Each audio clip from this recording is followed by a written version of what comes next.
everyone, welcome to Homeschool Autism Life. My name is Jamie. Today's video I wanted to share, I think I'll be calling it Be Seen. One of the things that has really kind of shook me in the last month or so was the story coming out of Australia where a family was losing their supports. They had two autistic teenagers, and the family thought the only way out was to commit suicide and murder their sons. And I have been in this place where on my channel it has been a overarching goal of mine to be very specific in a positive affirmation, hopeful videos, not so there's so many videos on here where, you know, my 350th reason why autism sucks and my life sucks. And when Darian was first diagnosed, I went looking for, you know, that hope and that joy and didn't find any. And so that was the purpose of this channel. And it's why I'm so thankful for the viewers that I have, because I do want that to become mainstream, but I don't want my channel to get too huge right now because I don't have time for that. But I do want to acknowledge the heart, and I think I've spent a lot of videos in the past talking about how, yes, there are hard days, but there are good days, and we need to focus on those good days. We need to frame the hard stuff in a way that isn't depression on speed dial. I think one of my previous videos was about our sleep issues, and I could get really easily depressed if I talk about that or if I focus on that. But if I frame it in a different way and I look at the little progress we're making, it makes a big difference in how I feel about it, how I think about it, etc. Right?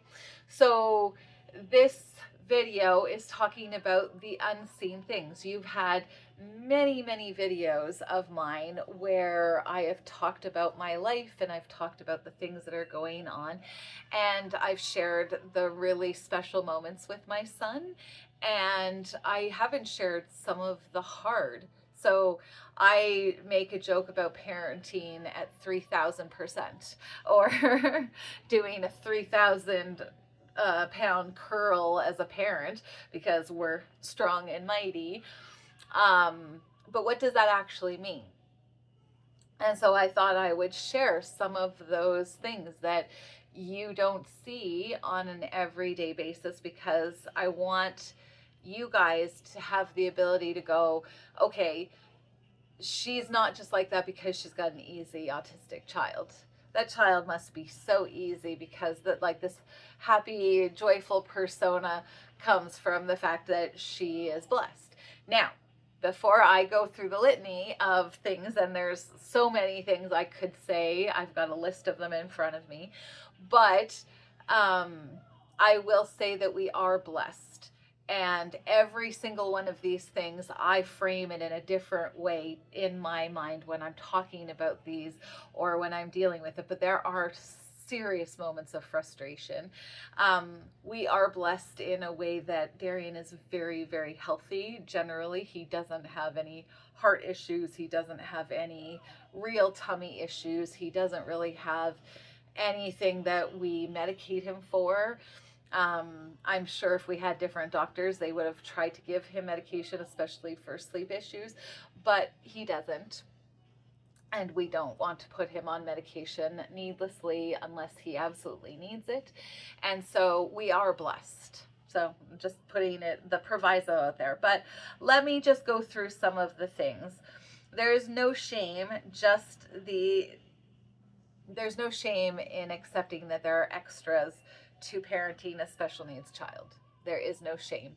And so this isn't about comparing I do not want you to compare my situation with yours, or I'm not comparing my situation to yours. I don't know. Sadly, this is a one-way communication, minus the comments. But I want you guys to see that there are real struggles, there are frustrations. And so let me just go through some of them. So I spoke in a previous video about our sleep deprivation. Due to autism, due to the anxiety that he's had, his PTSD response to losing me, the rotation of the earth, our nighttime routine, his nighttime routine is easily 3 hours, 4 hours sometimes, from the time he gets his supper to the time where I sit in bed or in his bed for an hour or two, depending on how he's sleeping or not. His nighttime routine is long, and there are moments where I'm just like, I can't even imagine how amazing it would be just to get up and go to bed. Wash my face, brush my teeth, and just go to bed. That's all I have to do. That's an amazing thought, because it's been years at this point where I put my 18-year-old, almost 18-year-old, to bed. He has a very big candy sugar addiction, and when we go to the grocery store, the 3 things has slowly ballooned into like 3 things plus another 7 other items that we need to purchase. And depending on that has happened sometimes due to bad days. Sometimes my husband is just done and he's like, yeah, whatever. And there's sometimes where his emotional level is, or his anxiety level, or his meltdown level is up here. And when we're in a store, we want to take it down. And so sometimes it's just, okay, fine. And if you read all the parenting books, that's a bad thing. But it is a life that we have to deal with. It makes sometimes stressful trips to the shop very upsetting. He is nearly 6 feet tall and very wiry, very loud. And there have been, I think, one moment especially that I can remember in the last year or so where we left the store. I had to have my husband come in, and I had done everything that I could to deregulate and help him de-stress, and I cried. He went into the house and I just cried, because I was like, sometimes I wish it was easier. Sometimes it is hard, and I don't enjoy those shopping trips, or the glances, or at that point, somebody who I hadn't seen for forever walked up to me and was like, how's your family? And I had to tell them they're doing good. I'm sorry I have to go because my son needs me. He's autistic. And I had to explain and leave them hanging. And yeah, there are times where, that sunny disposition, it works 98% of the time, and then there's the 1% that's just pure frustration where you're like, I did everything. And then there's other times where you're just like, I just wish it wasn't so hard. I wish it wasn't so hard. We have concerns about his gut microbiome for long-term health and longevity. We have a lockbox where we lock away all of his candy and sugar, hoping to curtail as much as we can. We buy juice that is not sugar from Melaleuca, trying to lower it and stuff. But there are days or weekends where it's a lost cause, and he has probably guzzled down, I don't know, 3 cups of sugar or something by the time the whole weekend is done. And I'm like, Lord, give his gut biome a boost. And I do try to give him, things to combat it, probiotics and stuff like that. But, you know, we also go, oh, and then he just threw, you know, back a crush or two. And I'm like, yeah, I have no idea. um, Another fun story about my life, monthly vacuuming of the vents. So we had made a special little garbage can that Darian and I made for school. And he likes it where it is, but all of the garbage goes behind, because when he's needing to use the washroom or should be at night, he takes all of those wrappers and puts them in my vents. So my vents, when the furnace turns on, it pushes all of those candy wrappers down the vents. And every month, part of my routine for cleaning is I take the vacuum hose and I put it down, and I spend probably 45 minutes to an hour pulling all of the candy wrappers out of the thing and putting it back down, and taking some more out and putting it down. And yes, there are vent cleaners for that particular, well, not that issue. They're looking at like dust and mites and all of those other things. With us, we have done it, but it's expensive, and we would have to do it once a month, and we don't want to get to know our vent cleaners that well. He also does this with, and if it's windy outside, he has a collection of receipts that he has found. Sometimes it's cash from his dad's wallet. Sometimes it's his sister's drawings. Anything that can go fly outside, he will go do that. And unless I am in there watching him 1000% of the time, that is what happens. It drives his sisters crazy. It drives us crazy. Toilet paper, that's the other one that he likes to like. He puts it outside and the wind takes it, and he loves that. Along the same ideas, beads, nails from our home improvement kit, bars of soap get flushed down the toilet. Because again, it's that thing where it just whoosh, and it's gone, and he loves that. So we specifically had to buy a special toilet that every section of it can be reached with the snake, the toilet snake. My husband has his first year apprenticeship in plumbing, and so he knows how to utilize a snake, and we just had to buy a special toilet where there were no areas in which he could not reach it with the snake. But when you flush down a bar of soap this big, for a day or so, things do not go down that toilet very easily, and we only have one toilet for 5 individuals. So life is fun. All of our collections and belongings can and will possibly disappear, not out of malice, but just because he loves to make things disappear with gravity, with toilet, with all of the things.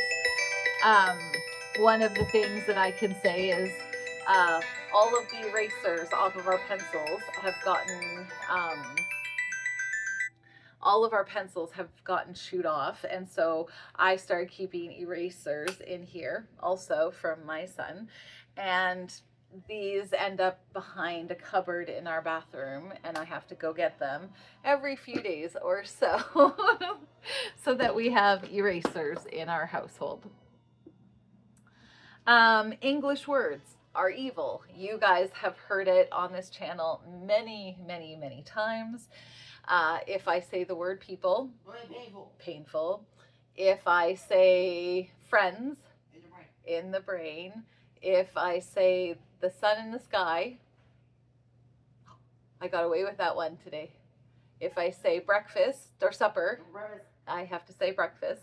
There are many, many, many, many, many, many rules that, or English words that I am not allowed to say, or if I say them, they must be rewritten with the word that he prefers. And sometimes that can get very, very tiresome. And when you're having a conversation with, somebody who's here for tea, or we're out in the world and he is demanding that the clerk that I was talking about said one of those words, oftentimes he will not be like, he's just right up in their face going, say this, and they're very surprised and taken aback, and I have to explain what's going on. It used to be if I said it, what he's supposed to do, if I said it, then he was okay with that, but in the last several months, that's not been okay, and so we're managing those expectations as well. Nothing can change. Absolutely nothing can change in our lives. That means from vehicle routes to, say, his doctor, or to the lake that we go to, or any number of things. If we have set this precedent, we went there one time this way, we shall forever go that way. And that means that there's yelling in the van if Daddy dared to take a different path. If we have a family reunion that happens every year, and for 3 or 4 years straight, everyone went to this one place in Red Deer. And then it was decided, when they kind of changed who was running the family reunion, that each family would take a different place or do it different places. And so when that changed, Mr. was not impressed, because in his mind, when we said we were going to the family reunion, because I'm preparing him for everything, we were going to that one place. So when we didn't take the right route to that place, we went a different way that he didn't know. And then the next year they changed it again. Both of the times that we changed, he stayed in the van the entire time. So we'll see what happens this year, because they did put it back into the place where they had it for the 3 or 4 years running. And so it'll be interesting to see how he metabolizes that change. If we go to certain lakes, we must go every single year in the very same order that we went to the last time. Those who came must come every year, or he finds it very difficult to enjoy himself. So it's going to be very interesting this next summer, because Grandma might come, but her dog is not, Sunny, because the dog passed away, and so we're not sure how that's going to look for him, because that dog has been there, a fixture of Grandma's life, and when she comes, she brings him for the last, I don't know, say 12 to 14 years. I can't remember. So that's going to be interesting. If we walk into a new store and the shop has display items not for sale, but he wants it, 3 years later, he will still be expecting that the next time we go, it will be available. And again, that was another time I ended up in tears, because he is, like I said, nearly 6 feet tall, and he was trying to get behind the counter, because for him, it's right there. Mom, it's right there. Like, just go get it. And when I say, but it's not available, he's, and he doesn't want to hear it. And so there's a big, huge kerfuffle.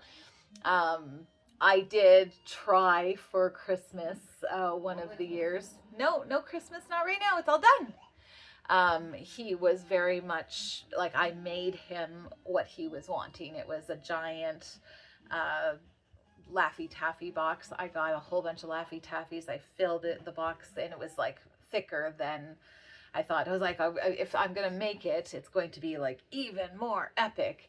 And once it was done, he threw the box away that I had made, because I was going to keep it and then give it to him, the next time. He was like, I really want that Laffy Taffy box. And so, yeah, it's not the same for him. He knew what? What's going to happen next? Oh, I don't know. For him, it was not the same, and he still to this day wants it. I did end up going back to that store. It's a fancy store in Banff, a candy store in National Park here in Canada. And I asked the owner, because the owner happened to be there, that if he was ever in that area again where he bought it in Las Vegas. And you can't order it anywhere. And I said, if you end up going back there, please let me know. We will buy 10 of them off of you. We will do that because our son is very much so wanting that. And they were very gracious and kind. Apparently, they had another autistic child in there, and his dad had to buy all the gumball machines. And yeah, because his son was so upset, and that was the only way to get, so again, I share these stories not because my situation is special, but because you may find yourself going, oh, that sounds familiar. That sounds familiar too. He won't get dressed for anything except his preferred things. He will get dressed, but I have to dress him. And it's usually I have to do a whole song and dance. I play with him like I'm trying to get the shirt off, but I can't because he's, oh man. And then when I finally get the night shirt off, I'm like, yes, I won. And I slam it down and booyah, I win. And I'm trying to make sure that even though we're going someplace where he doesn't necessarily want to go, it's a fun and a goofy process just to get him dressed and ready to go somewhere. And we do, in those instances, are telling him that after we do the thing that you don't want to do, we will do your preferred item, which is often to go to a store and buy candy. It is very much a quid pro quo thing.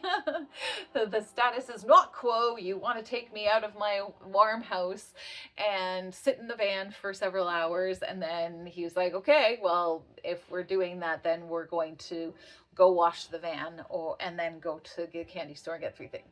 Or the Walmart, we're going to get 3 things, or whatever. He has certain expectations, and that's what allows us to actually get through what we absolutely need to get done. So if it's seeing my doctor in the city next to us, which is 45 minutes to, well, no, it's an hour and 15 minutes away. I need him to come with us. There is no other option for us but to do that. So yeah, that's a thing that we have to do.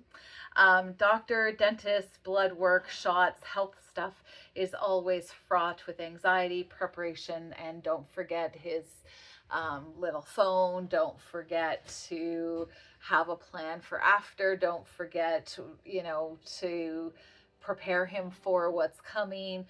We've never done blood work, so I've never had to do that just yet. Lord willing, that will stay away. Dentist, we've all had bad experiences with him and the dentist, and so it's fraught with anxiety for us, and so we're trying to tap that down and go, it's gonna be great, it's gonna be awesome, it's gonna be fine. But he, for 3 years after every time we went to the city that he had his blood work done, he was like, dentist all done, dentist all done. So again, that memory, he has a amazing memory, but it fools around with us. Nothing is simple. So, when my parents have graciously offered to come and look after our kids for a few days for us to get away, first time in 15 years. And we're looking at it and going, it's so complicated to be like, okay, this is how he likes his meals. This is how his nighttime routine goes. Good luck. Have fun with the 3 o'clock in the morning fun. And we probably will just tell my parents to put him on the couch in our room. But it's one of those things, right, where you're like, everything is complicated. There's nothing simple about anything with this life.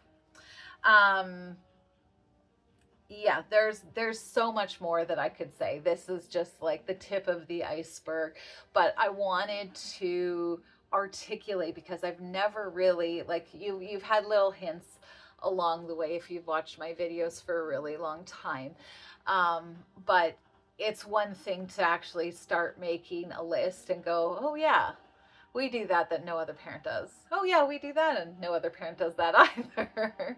And I just wanted to articulate it and say that being a guardian to an autistic human, being a parent to an autistic human, is no small thing, no small feat. And unless you live this life, you don't understand it. And it's really important to say that it's okay to acknowledge the hard. It's okay.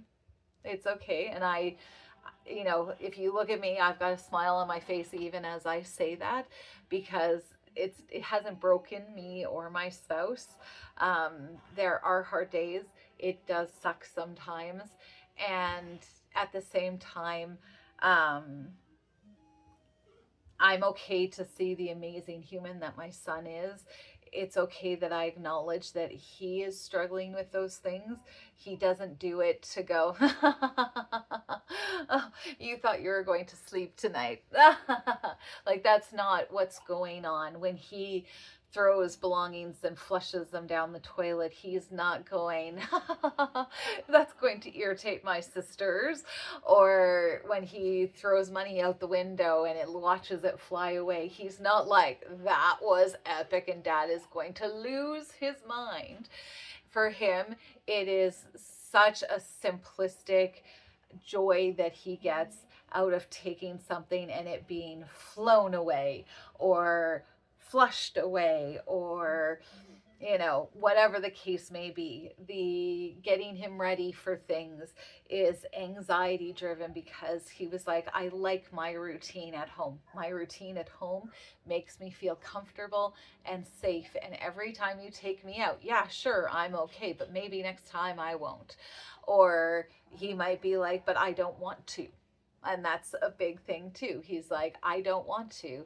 And that part of the brain, because I know my teenage girls don't want to, but they understand that sometimes things are necessary. He doesn't have that part of his brain that goes, I have to do it because that's what needs to happen today, right? So when I remember that he is struggling and it's my job to make things as easy for him as I can, because I'm the typically developing adult in the room, I can still have joy. And I think I've said on many occasions, and if you're into this video this long, God bless you. But joy comes from not easy life. Joy is a gift that God gives us. Peace is a gift God gives us despite our circumstances. And I just happen to have, and maybe you do too, circumstances that are not easy.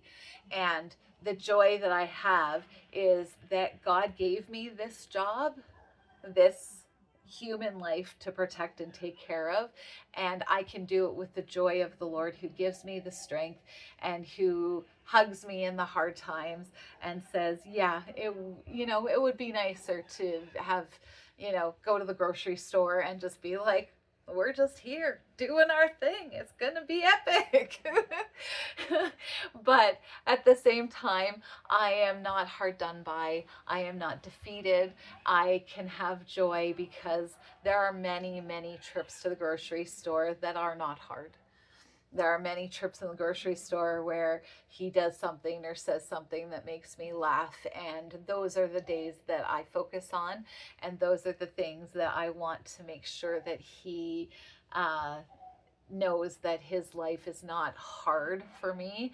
His life is a joy for me to look after and take care of. And I will do everything that I can to make his life a joy as well. So thank you for staying this long, and I hope that, again, it was an encouragement, not because you got to hear about some of the hard that's in our life, but because you know that you can do those same things, have joy despite the hard. And I just wanted you to be seen. So thank you so much for taking the time to watch this video. We'll talk to you next time. Bye.